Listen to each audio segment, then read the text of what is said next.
human or general public perception of veterinary medicine and veterinarians has shifted in recent years because I think there's just some general skepticism about medicine in general. And, I think some of that is probably warranted as a big idea. That's Dr. Molly Brinkmann. I'm Kara Duffy, and this is the Powerful Ladies podcast.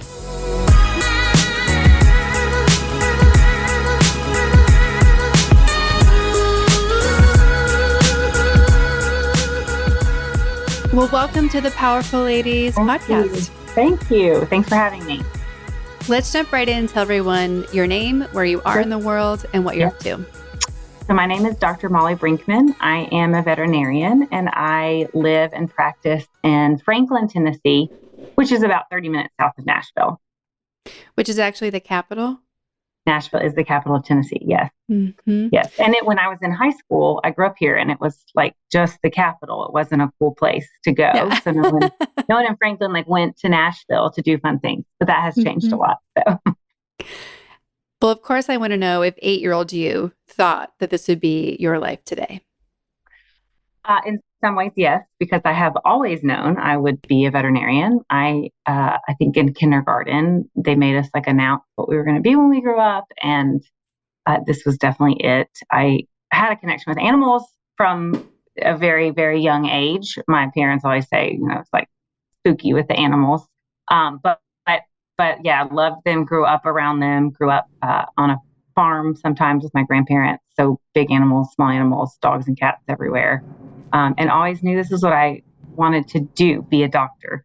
So that part is not surprising, but life never goes the way you expect. So definitely some curveballs. Well, and I've read that you thought that you were going to be a large animal veterinarian. Mm-hmm. I did. And when did you make the pivot into what we know as veterinarians, who have dogs and cats and are going to them way more than we expect to? Yeah. So in vet school, some vet schools have you track. So you kind of decide, I want to do large or small animal. I went to UT, Tennessee in Knoxville, and we didn't track. So I went through clinics and did small and large animal clinical rotations. In vet school, I thought I was going to be a large animal vet. I, at one point, wanted to be a horse surgeon. And I actually pursued that after vet school. I went out to Western Colorado and did an equine surgical internship at a prominent practice there. So a lot of big fancy horses, a lot of surgery on horses. And in veterinary school, you can apply and do internships. You don't have to, but you usually have to do that if you want to specialize and be a surgeon or another type of specialist. So that's why I went there, thought I was going to be a horse surgeon. But while I was there, they also had a small animal clinic, and I really loved doing both.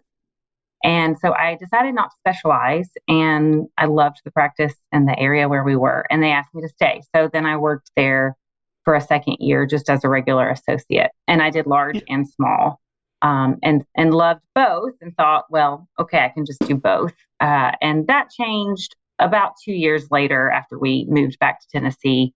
I transitioned from large to small, which happens a lot. A lot of vets start in large animal or mixed practice, and they end up in the small animal world. Do you ever have somebody bring an animal you would never expect? Well, where I work now, no, because we really only see dogs and cats. If we know someone who has a goat that needs to be seen, and it's somebody's friend, we might see an occasional goat or a rabbit or something like that, but not really anything unexpected. I have had a job that was exotics too, and so we saw just anything anyone brought. So I saw some kangaroos and wallabies and reptiles and crazy things like that. That's fun. Yeah. It seems fun. It's not fun when you don't actually really know how to treat all of those animals, so it can be stressful. And I'm not a fan of snakes, so it's not my instinct to save a snake. So right, you're it's okay if that one goes. Yeah, I'm I don't know. Someone else do this. So, well, so many people love animals. And they think, oh, I love animals, I should be a vet. And then the realities of what vets have to do and the choices you have to make are very different than just loving on animals. How have you adopted to the choices you have to make that are sometimes very hard and not the ones you would choose to make in your, civilian mindset? Yeah. How do you adapt to that being a vet? Yeah. Our profession is a wonderful one. I love my job and it is extremely rewarding. And I do get to see cute dogs and cats and puppies and kittens at my job. But it is not just, loving animals. And there are really hard decisions we have to make. We euthanize pets all the time. We have to work a lot with people. And I think sometimes that's something people don't maybe realize how much human to human interaction there is in veterinary medicine and how important that is. And it can make your job a lot harder or easier depending on how well you can kind of handle that. And humans are messy and they're some of them are evil and humans do bad things, and the animals that they have and are supposed to take care of, sometimes they don't. And we're the people who ultimately have the responsibility to advocate for those animals. And sometimes that's despite their owners, their humans. And that's a really hard part of veterinary medicine. And sometimes we have to do things that we wouldn't choose for our pets because that's all an owner can do, or there's financial constraints, or they just, don't make decisions the same way that we do. So that really is a really hard part of veterinary medicine. Have you ever had to take a pet away from an owner? So I've never physically taken a pet away from an owner. I have reported animal abuse. I have gone through that.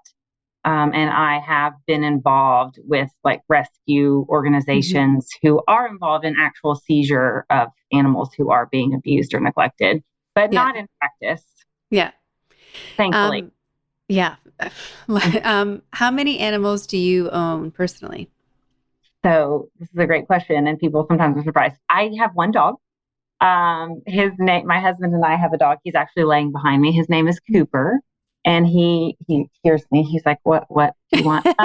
He is a 9-year-old lab, and he has been my husband and my dog.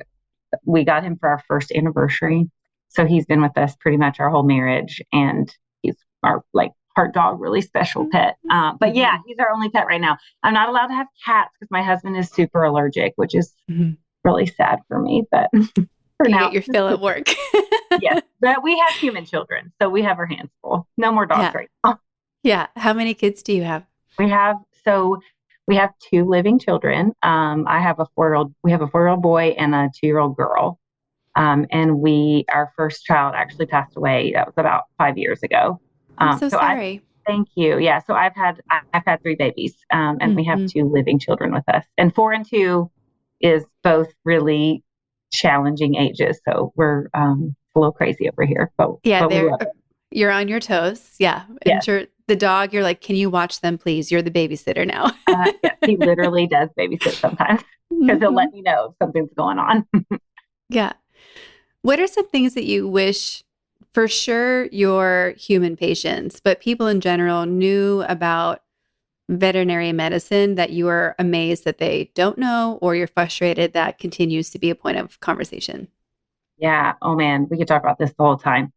I sadly, I think the kind of human or general public perception of veterinary medicine and veterinarians has shifted in recent years because I think there's just some general skepticism about medicine in general. And, I think some of that is probably warranted as a big idea. But in veterinary medicine, we are combating this idea that vets are out for your money, and we're in bed with like drug companies and big pharma and food companies especially, and we're just taking unnecessary money, doing unnecessary things, and it's a huge obstacle in practice because Dr. Google is a real thing, and there's so much information on the internet, and some very compelling and convincing information that sometimes is dangerous and very wrong. And so I do feel like that's a battle that the previous generations of veterinarians didn't have. They had other battles, but I wish that sort of the general public could better understand that we got into this profession not to make money, because we don't make a lot of money like other medical professionals. And so if they could just understand that we really are just advocating for the best of their pet based on the information we have that is based in science, we could all treat our patients better. Yeah. Is there a habit that you wish more pet owners had? Like making sure teeth are brushed, or like, Yes. what is the thing that you're like, I wish they were just handling this on a regular basis? Yeah, you've nailed it. Dentistry. So dentistry is I said this in an Instagram story the other day. We wear a lot of hot hats. Veterinarians wear lots of hats, right? So we, in human medicine, everybody's so specialized. And so you have a dentist and an optometrist and there's radiologists and all those things. And some of those specialties exist in veterinary medicine. But the general veterinary practitioner has to wear most of those hats every day. And dentistry is something a lot of vets haven't had a lot of training in.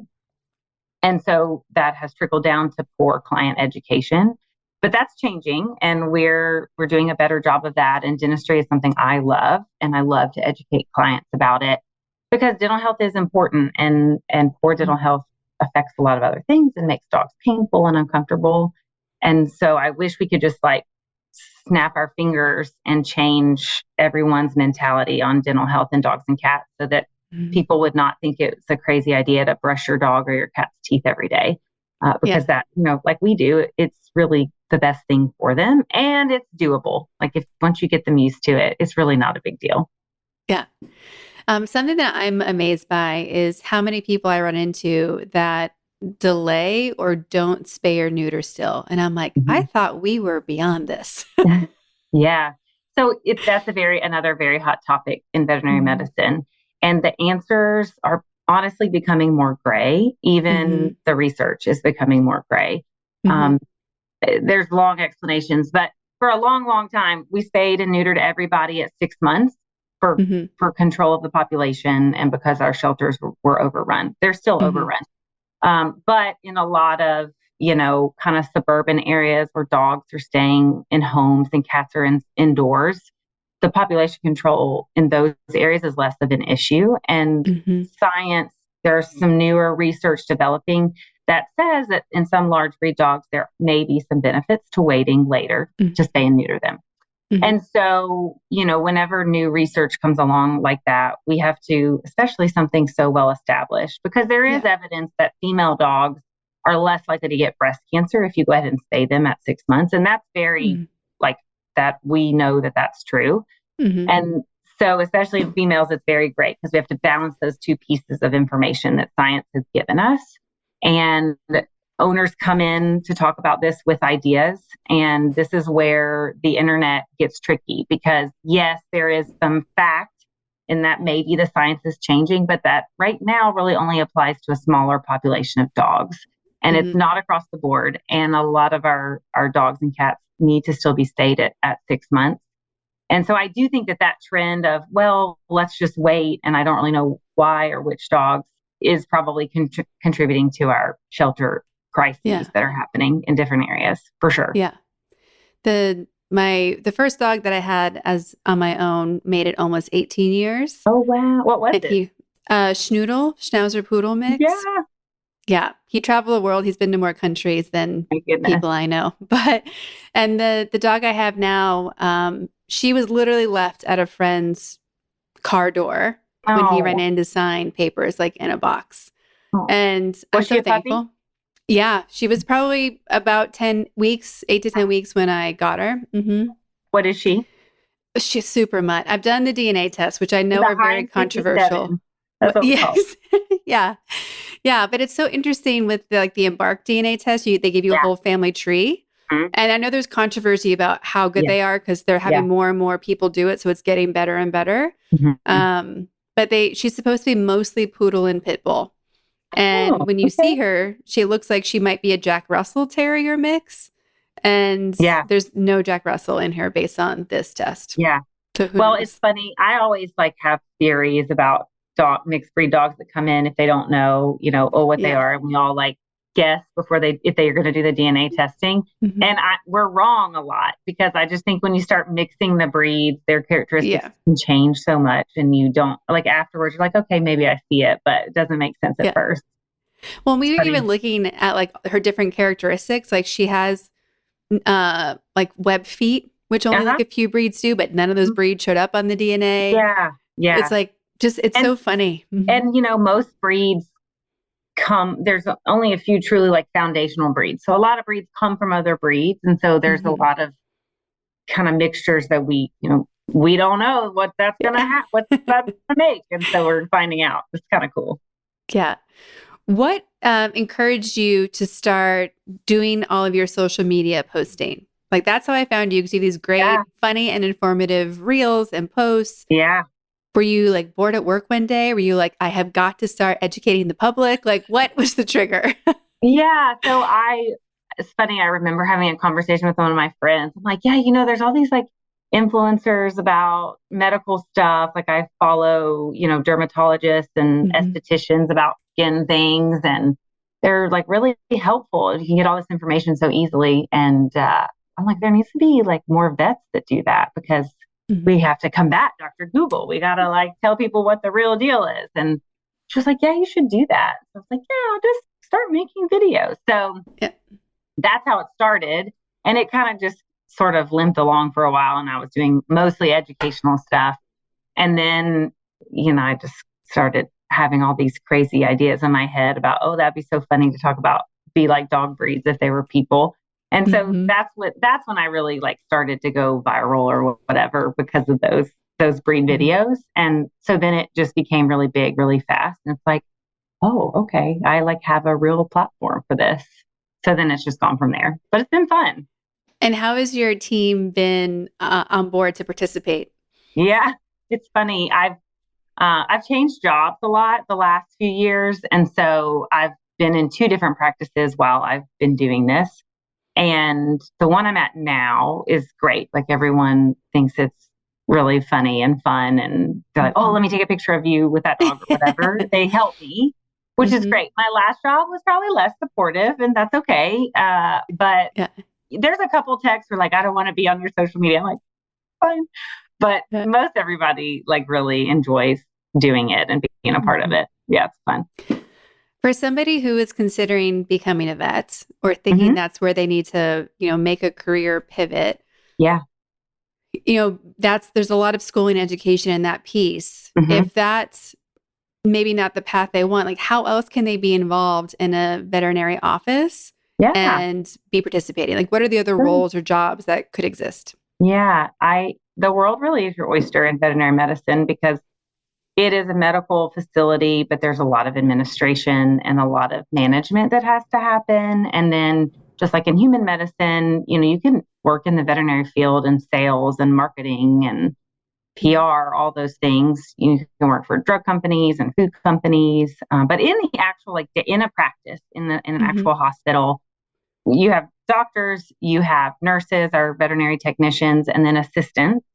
And then we have front desk staff, our client service representatives. It's Mhm. like the new posh name for them. And so they're who deal with the people. They're really like Mhm. the heroes of the vet clinic because they're like the front line with those humans Mhm. we talked about.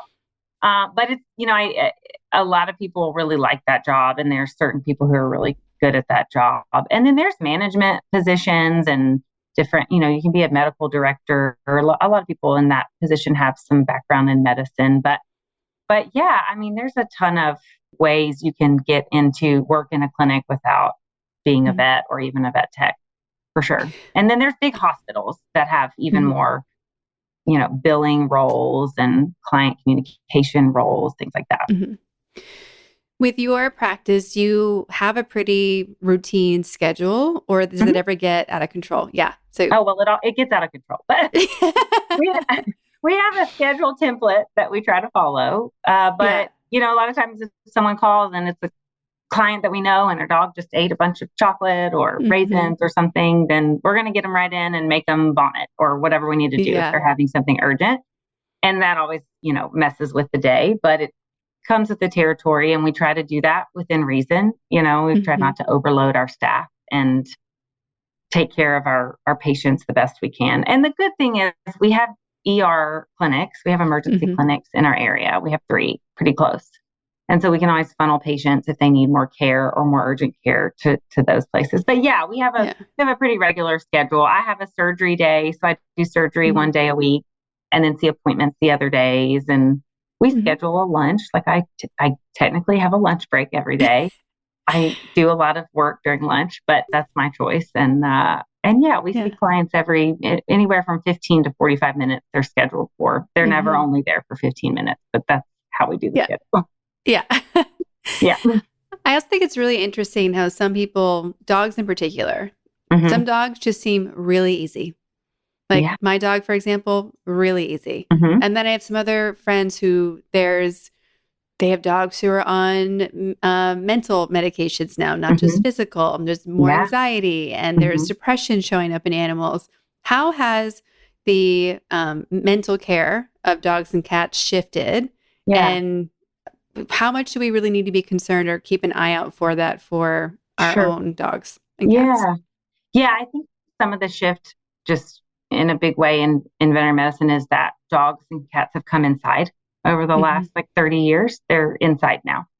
And that's good for them in a lot of ways. But I do think that has led to some increased anxiety because these dogs are getting a lot less exercise and, less mental stimulation because they're sitting inside all day in a crate all day. And same with cats. They're not out hunting like their instinct. And this is just me saying there's no necessarily science that says this, but I think that has contributed to it for sure. And I think some of the breeding that is going on, some of the breeds, some of the poodle mixes that are really popular right now, whatever it is about some of those breed combinations is leading to a lot of just, I think, genetic anxiety. They're just predisposed to it, just like some people are, some chemical imbalances probably.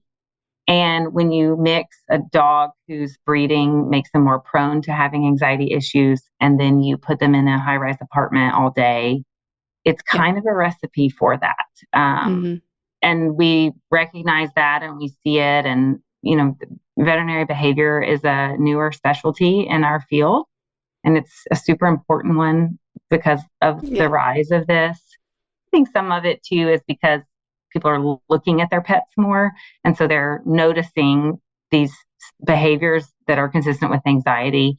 Anxiety is a lot of what we see and some fear, aggression sometimes. But yeah, I think they're inside. I think they're not getting as much exercise. I think some of the breeding has to do with it.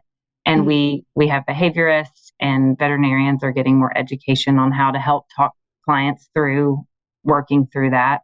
And there's really good trainers in the world, dog trainers who are not veterinarians, but have a lot of experience and a lot of training, and they really understand some dog psychology and behaviors, and they are really good at helping people work through those things. There's a lot of bad ones, but there's some really, really good trainers. Yeah. Probably about 12, 15 years ago, I read a book called The Inside of a Dog. And it was from an anthropologist who allegedly was one of the first people to study dogs anthropologically, because we just assumed we knew what they were all doing because they've been with us this whole time. Yeah. And it was so interesting to see the things that we thought we knew answers to and what was confirmed and what was actually different than we expected. And, they are so ingrained in our lives. And you hear things like a dog knows humans better than any other species. Because we all know that our dogs are actually trained us. It's not gone the other way. There's a string with a bell on it on my pantry that's just out of view. And my dog knows, she goes up, hits it. She's like, I would like a snack. You're like, oh, okay. Yes. I tell people all day, your dog has trained you well. Yes. Every day. Yeah. And then meanwhile, I have a bell by her water because she will finish the bowl of water and not tell me at all. And I'm like, can you ring the bell? I will refill it for you. I don't care about that. No. Whereas my other dog would flip the bowl and throw a fit if there wasn't any water. Yeah. But I think what I'm so fascinated in is about the buttons, where people are training their dogs to talk with the buttons. Yeah. What do you think about that? Is it real? Buttons. Is it a sham? Should we all be doing it? Should we all be doing it? No, I don't think so. Do we all have time to do that? No, we don't. I have seen it. Yes, I know what you're talking about. I've seen like the TikToks and the Instagram accounts. I think some of it is real. I mean, I think dogs have the ability to process some things probably more than a lot of people realize. I think a lot of animals do. Yeah. I do think we have to be really careful about anthropomorphizing dogs, because that can lead to issues in treating them, because people want to think about what their dog is doing in the context of what a human does, which is ironic for me to say because I make skits about if dogs were people, what would they do? And I do very human things. But yeah, I mean, I think that's probably real to some degree. I think there's probably some exaggeration in some of those videos. But yeah, I mean, there's that. I don't know if you've ever read, of course, because I'm on being recorded, I can't remember the name of it, but there's a book about a horse. This is true. A horse who like went on tour around the US, I think like in the 20s, in the 1920s. And he could like communicate. The guy that had him like trained him. I think he went to like fairs and he like trained him to like communicate in a similar way. And yeah, so I think that there are some animals that just have a higher capacity to understand and figure all of that out. Your average doodle is not going to be doing that, no matter how. I don't mean to hate on doodles. I get a bad rep for hating on doodles, but they're just really popular right now. Everybody has a doodle, but even like Cooper over here, I don't think he could figure that out. Well, I do think there are like such different dogs. Like some dogs, you look in their face and their eyes, you're like, you are just a dog. Yeah. And other dogs, you're like, oh, you might be part human. Okay. Yes, yes, for sure. For sure. Yeah. There are dogs who like understand a lot more than others. Absolutely. Yeah. And like for my dog, for example, like she's so intense with her communication, her like looks and her, she'll like touch you. Like there's like this level of depth where you're like, okay, chill out. Like I got it. Yeah. And very I think insistent. Some of it is not necessarily that they're like smarter. I just think some dogs care more to connect and communicate with humans. They have more of a drive for that than others, for sure. And even within like the same breed, like we have Cooper and I grew up with labs and my dad had hunting dogs. And my dad used to just always say, like, you can kind of tell what a lab puppy's personality is going to be by how much they're paying attention to like what the human is doing. Because some of them just really don't care. And they're usually not very good dogs training wise. So yeah. They're too much like the next shiny object. Yeah. Yeah. Sure. I also think it might just be me as well as the human who has had both of these dogs, but both of my dogs tend to be very stubborn and determined. And I'm like, okay. Yeah. Like the level of bossiness sometimes I'm impressed by. Yeah. Yep. And that is very true of a lot of dog breeds. And there are consistencies within dog breeds. Sometimes people get offended on my social media, I'm vilifying Chihuahuas because I portray them as like sassy, but they are sassy and that's okay. But that's just how they are. Yeah. I love it, but they're spicy. Yeah. No, a friend of mine has a deer Chihuahua, I think it's called technically. It's like has a brown markings or something. I'm not sure why. It's not the regular looking Chihuahua like Elwood's Chihuahua. But we're totally confident that his voice sounds like Antonio Banderas. And he's very sophisticated and he holds himself in a certain way and he's very posh. He needs his jackets. He gets cold. Like, he's bougie. He's a bougie Chihuahua. There are a lot of bougie Chihuahuas. That is a thing. They demand all of those things. Push me in a stroller. Yeah. Which I live in Southern California now. And when I moved here, I was amazed that I like had to run to the mall for something. And the number of dogs and strollers I saw, I was like, okay, like some of the stereotypes are real. This is amazing. Yes, I have seen that there. And there's a lot of that here too, like in Nashville. Yeah. When you look back at your journey, how have powerful women gotten you to where you are and supported you along your way? Yeah. So I have a lot of powerful women in my family who have inspired and encouraged me and supported me. My mom is one of them. Both my parents have been just really supportive of my goals and my dreams. And then I have two sisters. And so there's a lot of women in my family. And Mm-hmm. I have aunts and a really special grandmother who's Lottie, who's still with us. Thank goodness she just turned 88. And yeah, so Amazing. I have been surrounded by women my whole life. And Mm-hmm. both of my sisters do really cool things in their life and have always been really driven. And my mom taught special ed for 30 years, and which was just a really like special job. And Mm-hmm.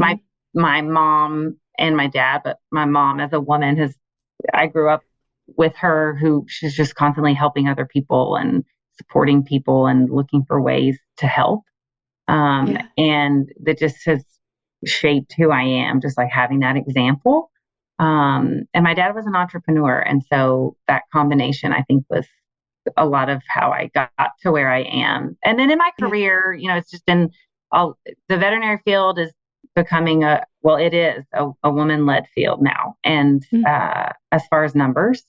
And so, I've learned from a lot of amazing female veterinarians. I was under two female horse surgeons in my internship, Mm-hmm. one of whom is a good friend of mine now. And she was she was just out of her residency when we worked together. And so I kind of went through that with her and just really inspired by how fast she's become like a really Mm-hmm. talented, well-known surgeon. So yeah, there's been women everywhere, which is great. Mm-hmm.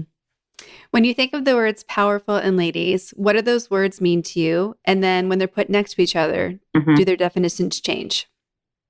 Um, I mean, I think they are often synonymous because I think Mm-hmm. all the things that women do and are capable of doing can all be very powerful. And when I think of the word powerful, I don't think about, a woman or a man. I think about what that looks like as far as leading people and inspiring people and Mm-hmm. making change. And I think when you think about women who are powerful, it is special because we being women, there's just so many different things we can do. We can be Mm-hmm. moms and have Yeah. powerful careers, and we can lead people in positions of power. But I think because we are women, we have the ability to do it in a nurturing and compassionate way that I think Mm-hmm. is unique to women. Yeah. And so I love being able to be a woman in a leadership position for that reason. How has becoming a mother changed your approach to power? Oh man, there's a lot of power struggle at my house as a mom with my 4-year-old and my 2-year-old. Yeah. Yeah, being a mom teaches you so much, but I think it's hard to be a parent at all. Mm-hmm. And you think you're going to have kids and just, I'll figure it out. Yeah. We'll figure that out. It'll be fine. My kid won't be like that. I won't have difficult children, but they're all difficult in different ways. And you have to learn how to help lead your children with your spouse Mm-hmm. if you have one. And that is a learning process, and you don't do it well at first. I still don't do Mm-hmm. it well all the time. But it is another example of leading with compassion Mm-hmm. and tenderness. And that is the best way to do it. And I experience seeing that, when I lead Mm-hmm. with empathy and compassion with my children, we're going to all do better than just Yeah. telling them what to do. Mm-hmm. We asked everyone on the Powerful Ladies podcast where they put themselves on the Powerful Ladies scale. If 0 is average everyday human and 10 is the most powerful lady you can imagine, where would you put yourself today and on average? Oh man. I would say I am definitely not a 10 because I have a lot of goals and aspirations that I haven't gotten to that I would probably make me more powerful. But I guess it depends on the context. But I guess I'm above a 5 because I have gotten to where I am in my career and am hoping to be, leading a practice soon. And so that'll make my power a little bit higher. But I do manage 2 human children. So let's say at least a 6 or a 7. Yeah. Yeah. Until they're taking it all and you're like, oh, I want again. Yeah. Yeah, for sure. Yeah. We've also been asking everyone, what is on your wish list? What are you trying to manifest? This is a powerful community with random connections. And what do you need? What do you want? Yeah. So when I started this crazy, funny social media thing, I didn't really have an idea of what it could become. But now all of a sudden, like it's a real thing. And I feel this responsibility to do something productive with it. And so I have made a lot of connections, a lot of them with other powerful women in the last few months. I'm talking with some agencies about representation, to work through some things. And I have goals and ideas about a podcast and digital content for pet owners and just helping people communicate with clients better and lead people better. And I'm still learning all of that. But yeah, I'm trying to sort of like figure out where exactly I want my platform to go and what I want to use it for. And so that's where I'm at outside of like my job, but my job is more important than that. And it's in a pivotal moment of potential practice ownership in the future. And that's my ultimate goal. And so that's a big step too. And super excited about that. Yeah. Love that. Yeah.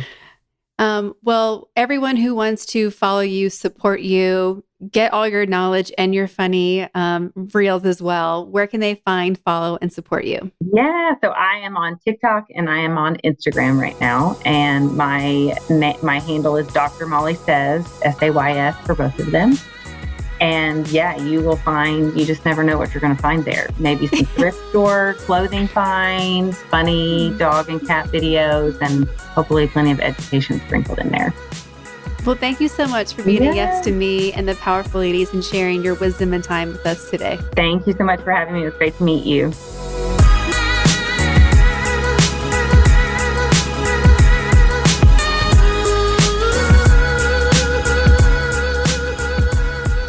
All the links to connect with Molly, her Instagram and TikTok, are in our show notes at thepowerfulladies.com.